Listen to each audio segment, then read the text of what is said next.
Hello' viewers, আজি মই দেখুৱাই আছোঁ আপোনালোকক মোৰ বেলকনি গাৰ্ডেন। মই টাববিলাক এনেকৈ সজাই ৰাখিছোঁ। ছাইডেদি মই এনেকৈ এটা অহা যোৱা কৰা বাট ৰাখিছোঁ আৰু ছাইডেদি মই টাববিলাক সজাইছোঁ।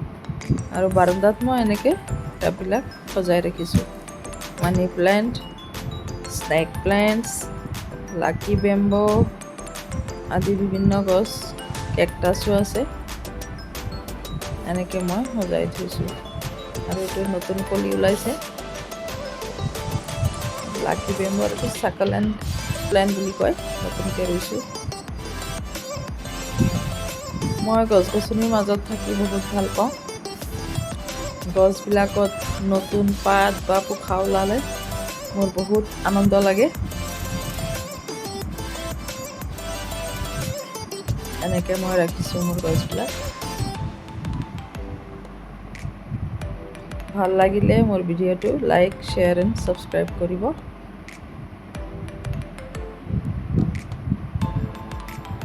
থেংক ইউ, অশেষ ধন্যবাদ সকলোকে।